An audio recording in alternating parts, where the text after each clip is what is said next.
भूलाबे रे ना तो छोड़ाबे, हे मनवा तो यीशु के।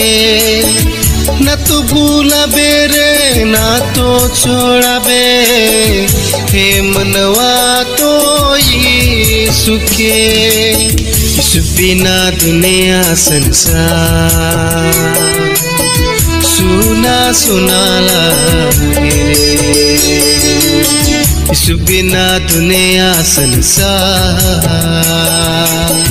सुना सुना लागे रे। न तो भूलाबे रे ना तो छोड़ाबे, हे मनवा तो यीशु के।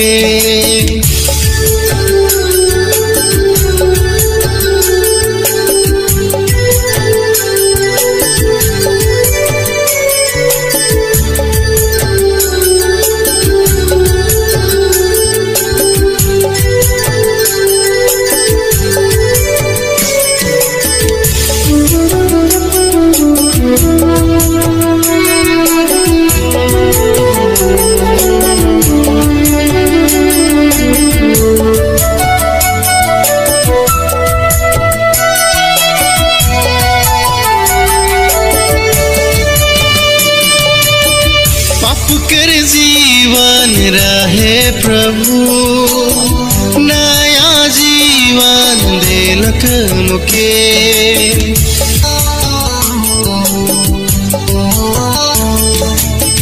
पाप कर जीवन रहे प्रभु, नया जीवन देलक मुके।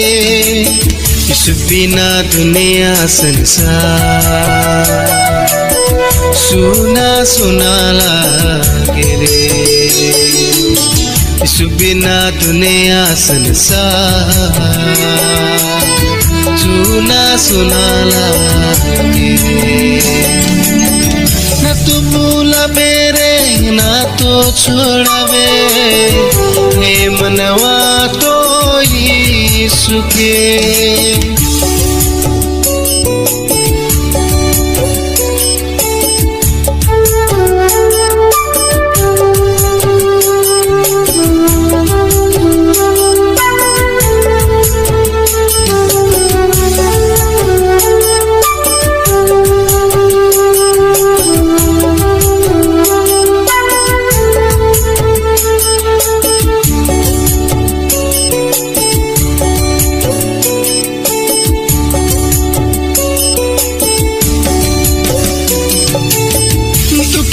जीवन रहे प्रभु, खुशी आनंद देलक मुखे।